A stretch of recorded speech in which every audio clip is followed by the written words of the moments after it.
Boa noite, pessoal. Andréia, fica à vontade. Boa noite a todos. Vocês estão me ouvindo? Sim. Estamos. É, Meu nome é Andréa Ruse, eu sou colaboradora da Casa Fraterna. E antes da gente iniciar com o tema do nosso estudo, vou pedir a todos que acalentem seus corações, elevem o pensamento ao Pai Maior, para a gente fazer uma prece para iniciar então o estudo. Essa prece é da apostila que a gente tem usado para os estudos, e eu achei que ela é bem pertinente, né, para esse momento. Que nossos corações e mentes estejam abertos para o conhecimento aqui transmitido. Que o conhecimento sirva sempre para a evolução do nosso estado, hoje tão limitado. Que tenhamos sabedoria para usar as informações transmitidas da melhor maneira possível, que o amor emitido pelos nossos amigos espirituais ultrapasse as barreiras dos preconceitos e classificações. Que tenhamos ciência, que esses ensinamentos vão além da religiosidade, seja ela qual for, pois o intuito é o crescimento e o fortalecimento de nós encarnados.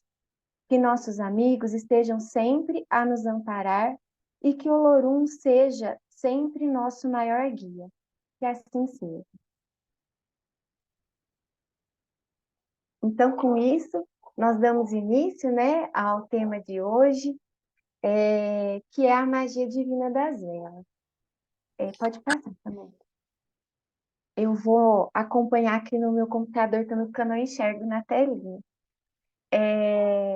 O estudo, ele foi baseado no livro A Magia Divina das Velas, o livro das Sete Chamas Sagradas, que é psicografado por Rubens Saraceni, tendo como mentor espiritual o Seiman Ramsés Ie, Ogum-Meji. Espero que seja assim que fale. E por que que eu inicio, né, falando que o estudo foi baseado nessa obra?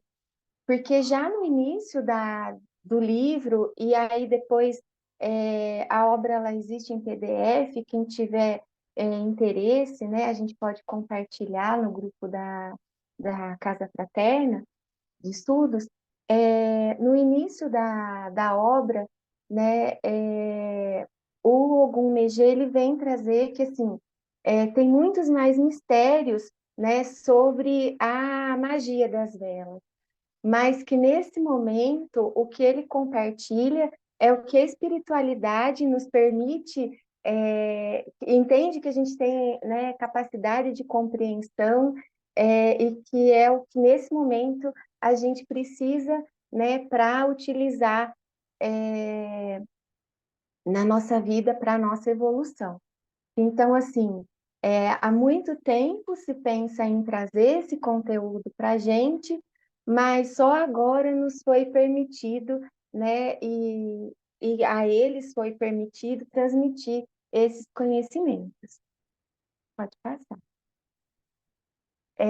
Então, o, o livro como um todo, ele vai falar dos mistérios das velas, né?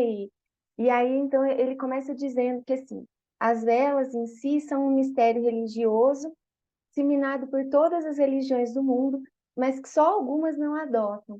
Então, com diferentes, né, intenções, com diferentes usos, mas a grande maioria das religiões utilizam-se das velas em seus cultos, em suas ritualísticas. E aí, o que é, né, trazido ao longo de todo o livro é que as velas, elas irradiam ondas ígneas, né? E que essas ondas, elas têm muitas formas, muitos movimentos, elas alcançam diferentes lugares, diferentes espaços, e que ao acrescentar qualquer elemento que seja, quando a gente acende uma vela e consagra essa vela, eu não sei se eu coloquei mais para frente, mas se eu coloquei, já falo agora, depois eu passo rapidinho, é que toda vela, ela precisa ser acendida com uma intenção, né? A gente consagra uma vela para aquela intenção, a gente coloca todo, né, a nossa intenção ao acender aquela vela. E que é isso que a torna, né, tão potente e tão mágica mesmo, no sentido de alcançar esses planos da vida. E que cada vela, ela vai emitir, né, cada tipo, cada cor de vela, a cada intenção que a gente coloca, se a gente acende junto e utiliza-se de cristais ou de ervas, por exemplo, junto com a defumação. Então, cada coisa vai potencializar e mudar o formato dessas ondas. E aí, sobre o formato, a gente vai falar um pouquinho mais para frente. E que então essas ondas, elas têm muitas formas, mas todas são análogas às ondas eletromagnéticas existentes nas dimensões básicas e elementares, assim, né, de todo o universo. E assim, as velas são capazes de irradiar ondas fatorais ou coletoras de essências existentes no prana. Então, assim, elas podem potencializar, né, energias que já existem no prana, né, que é a energia vital que permeia todo o universo, como elas podem coletar coisas que precisam ser, né, juntadas, que precisam ser coletadas mesmo aí do universo para um fim. Mas tem uma questão, né, interessante que, infelizmente, eu não tenho essa capacidade. Essas ondas, elas são possíveis, né, são muito sutis, e elas só são possíveis a partir, né, do plano espiritual, é possível captá-las e identificá-las. Mas porque elas vêm, né, elas formam uma tela divina, que vão formar uma teia mesmo, e que são emaranhadas, né, por toda, né, o, essa tela divina que elas formam, que é a criação de Deus. Mas que a gente, com os olhos físicos, não somos capazes de enxergá-la. Que só é capaz de enxergar essas ondas e as diferentes formas os clarividentes experientes, né? Então, elas são possíveis de ver, mas não com esses olhinhos aqui, né? Só com a questão espiritual mesmo. Pode passar, por favor. E essas irradiações das ondas ígneas, né, que são divinas, as ondas, a partir do momento que a gente consagra uma vela, né, e acende ela com toda a nossa intenção, elas passam a ser irradiações divinas, irradiação de Deus. E aí elas, né, assim como as outras irradiações de Deus, elas estão, né, por todo o universo.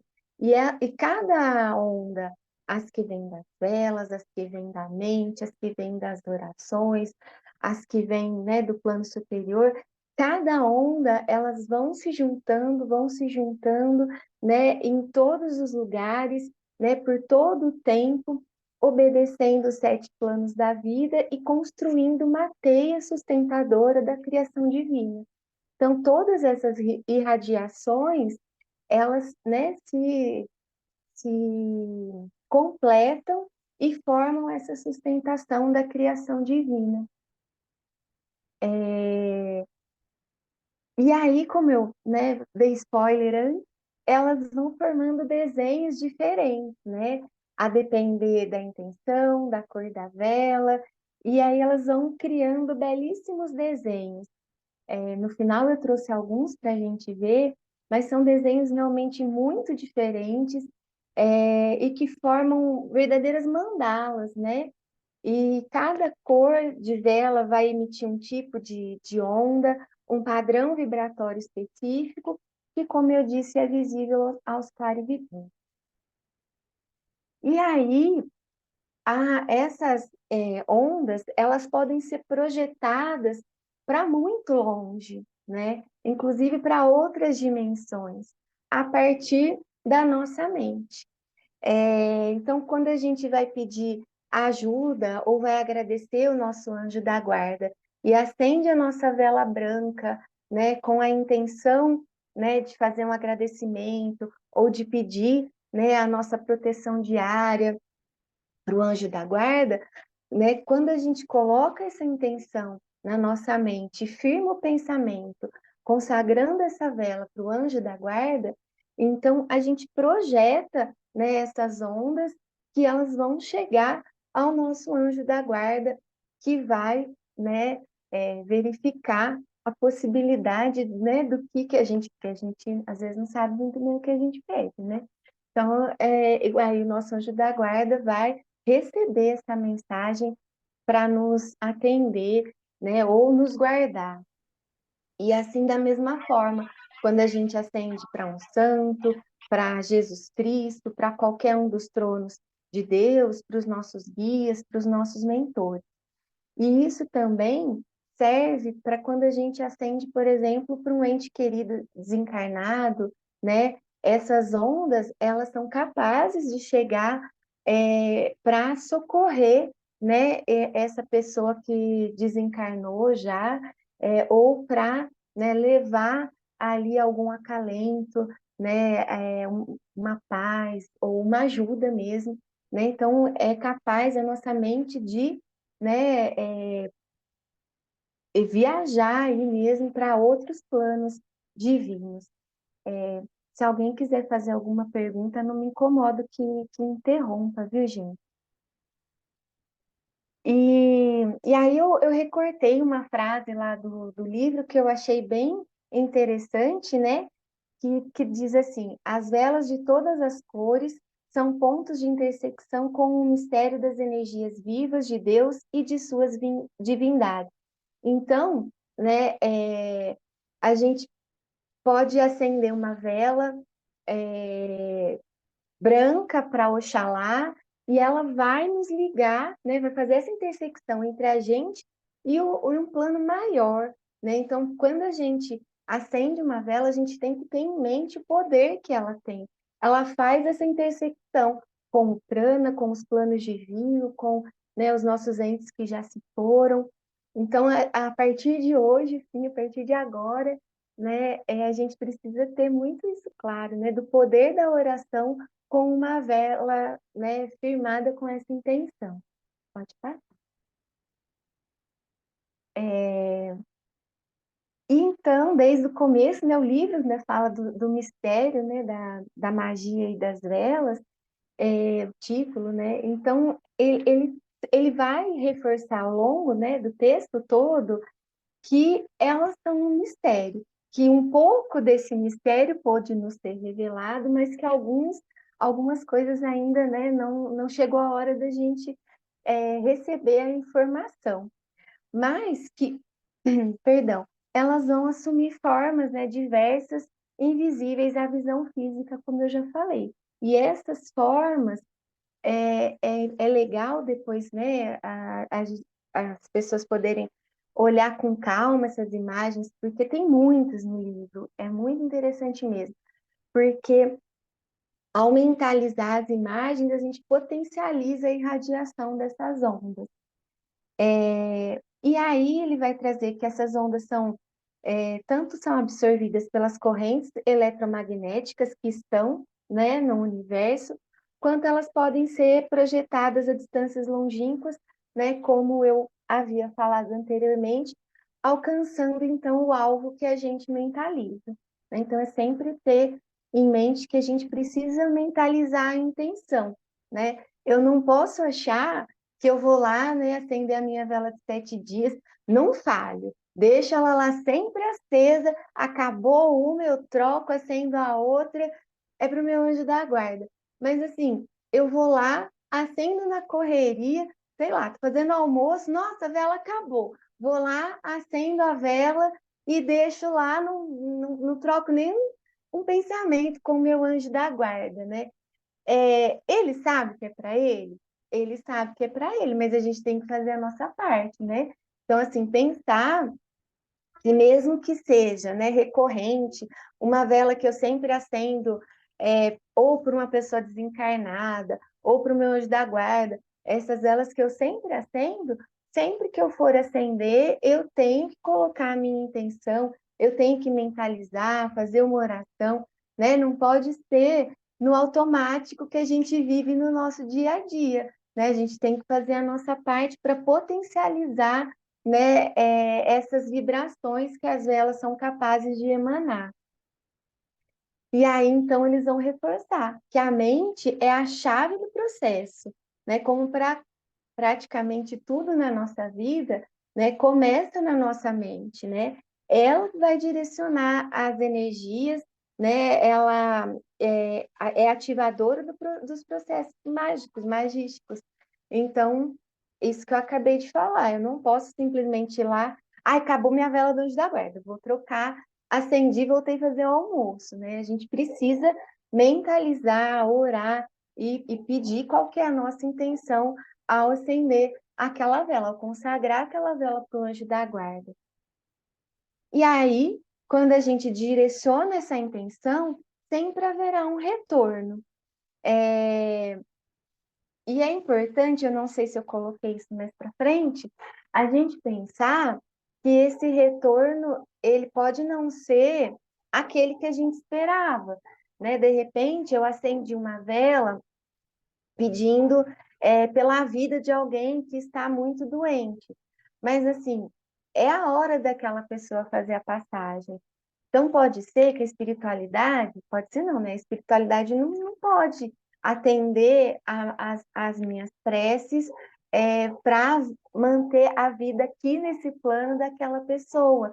Mas, com certeza, essa pessoa ela vai ser mais amparada, né? Ela talvez tenha menos sofrimento, se esse for o merecimento dela, né? Então, as nossas orações têm o retorno cabível, o retorno merecido.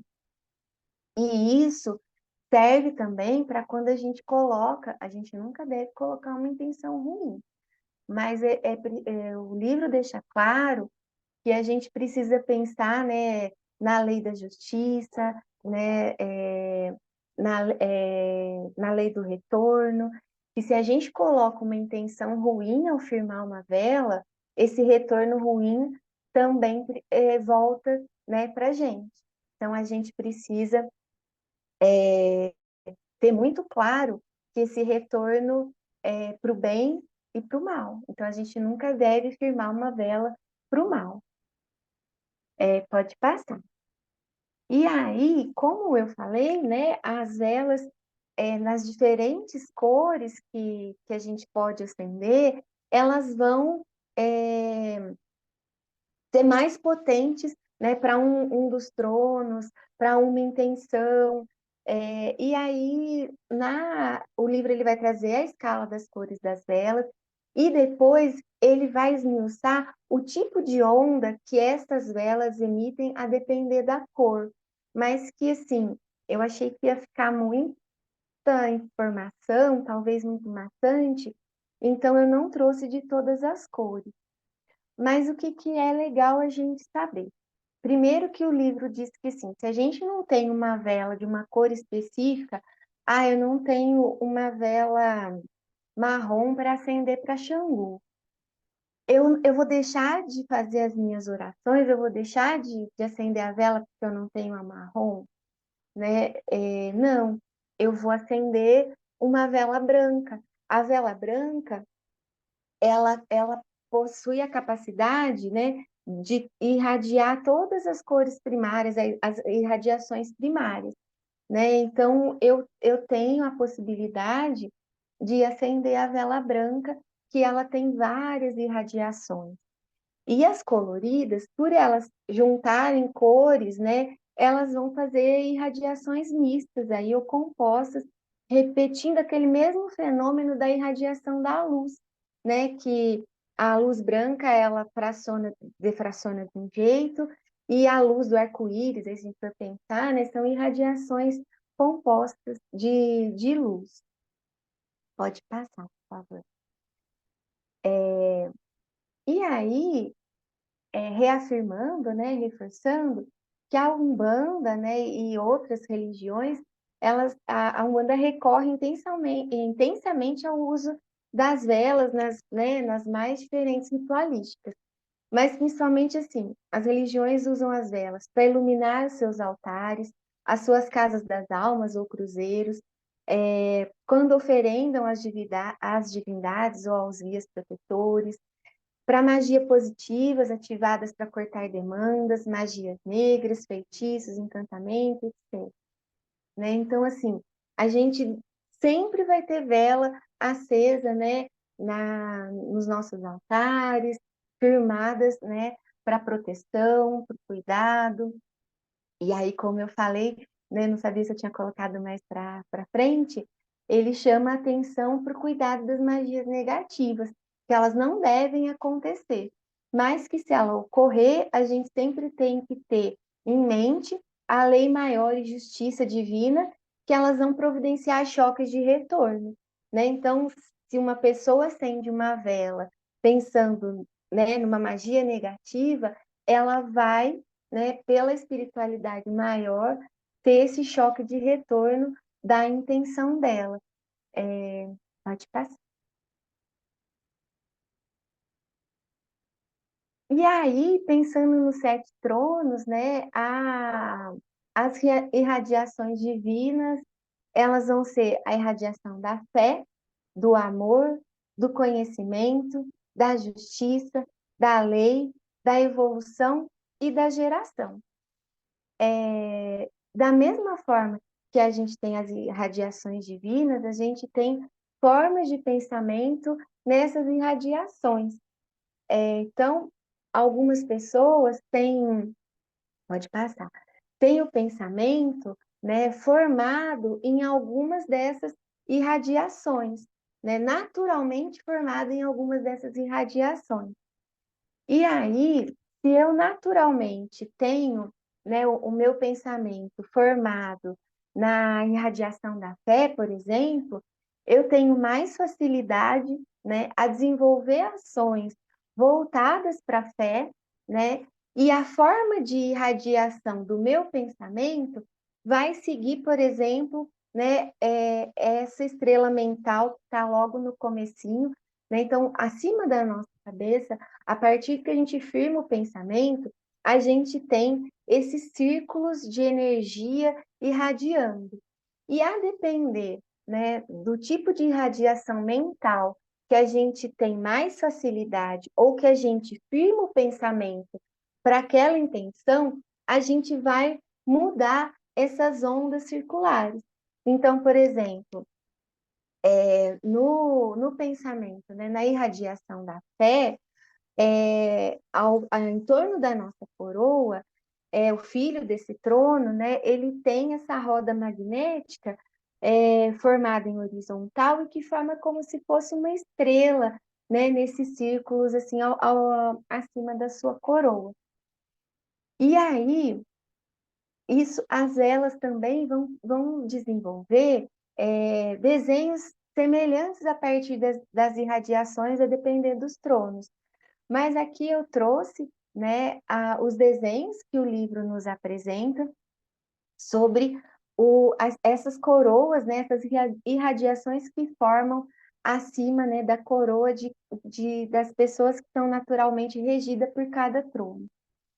E aí eu vou, né, falar um pouquinho só deles, assim, mas essa primeira estrela, ela é das pessoas, dos seres, né, naturais regidos pelo trono masculino da lei, então ele vai ter essa estrela de 5 pontas. Os seres naturais regidos pelo trono masculino da justiça, eles vão formar uma estrela de 6 pontas com um duplo eixo magnético, né, passando no meio desse círculo. Os naturais regidos pelo trono masculino do conhecimento têm dentro desse círculo que forma um triângulo equilátero, né? E ele vai ser todo raiado com 3 raios maiores em cada um dos vértices. Então, a gente emana, né, formas de desenhos diferentes na nossa coroa a partir pode passar, por favor. A partir do trono que a gente naturalmente é regido. E aí, na sequência, a gente tem né, o formato das pessoas, dos seres naturalmente regidos pelo trono masculino da evolução, depois do trono masculino do amor, do trono masculino da geração, do trono feminino da fé, né? É esse espiral, mas ele tem uma saída, né? E uma entrada, então ele vai ficar girando por todas as direções. O do trono feminino da lei, né? Que é um círculo cujo centro sai 21 raios curvos, então forma, né, essa flor, assim, girando no sentido anti-horário. Me lembrou algo que movimenta muito, né, as energias. Na sequência, pode passar, por favor. Antes de passar, vamos reiniciar, pessoal? Que aí fica mais fácil. Ok. É só voltar no mesmo link, né, para a gente continuar o estudo, tá bem?